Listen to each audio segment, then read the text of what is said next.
నివేదికలు ఇస్తున్నామని చెప్పి అంతకంటే ముందు అధ్యక్ష పదే పదే గత ప్రభుత్వం ఏం ప్రయత్నం చేయలే ఉమ్మడి రాష్ట్రంలో తెలంగాణకు తీరని అన్యాయం చేసిండ్రు ఆనాటి ముఖ్యమంత్రులు ఏం పని చేయలేదని వారు ఏదైతే మంత్రి గారు ఆరోపణలు చేస్తుండ్రో వీళ్ళు నియమించిన రిటైర్డ్ ఇంజనీర్లు పొందుపరిచిన అంశాలను కొన్నిటిని ఉమ్మడి రాష్ట్రంలో జరిగిన ప్రయత్నాలను కూడా ఈ సభ ద్వారా తెలంగాణ సమాజానికి నేను చెప్పదలుచుకున్నాను అధ్యక్ష.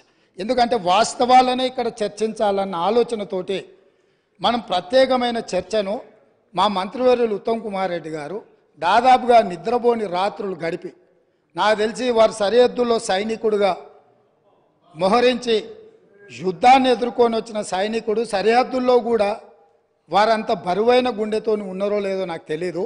వీటిని వారు రోజుల కొద్దీ ఈ తెలంగాణ ప్రాజెక్టుల మీద జరుగుతున్న పరిణామాల మీద చూసి బరువెక్కిన గుండెతోని కొన్ని వాస్తవాలను ఈ సభ దృష్టికి తీసుకొచ్చే ప్రయత్నం చేస్తే జరిగిన తప్పులను వారు చేసినందుకు తెలంగాణ సమాజానికి క్షమాపణ చెప్పడం ద్వారా మంత్రి గారిని అభినందించి భవిష్యత్తులో ఎట్లా ముందుకెళ్దామని వారు కొన్ని సూచనలు చేస్తుంటే సమాజం వారిని కొంతమేరకైనా వారిని అభినందిస్తుండే.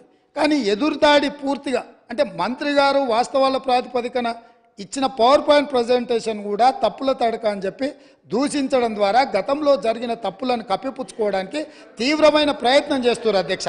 అందుకే ఉమ్మడి రాష్ట్రం మనకు తీరని అన్యాయం జరిగింది, సాగునీటి ప్రాజెక్టులు ఎక్కడొక్కడ ఆగిపోయినాయనే నీళ్ల కోసం కొట్లాడిన తెలంగాణ సమాజం ఉమ్మడి రాష్ట్రంలో న్యాయం జరగదన్న ఆలోచనతోనే ప్రత్యేక తెలంగాణ రాష్ట్రం రావాలి, ప్రత్యేక తెలంగాణ రాష్ట్రం కావాలి అన్నారు.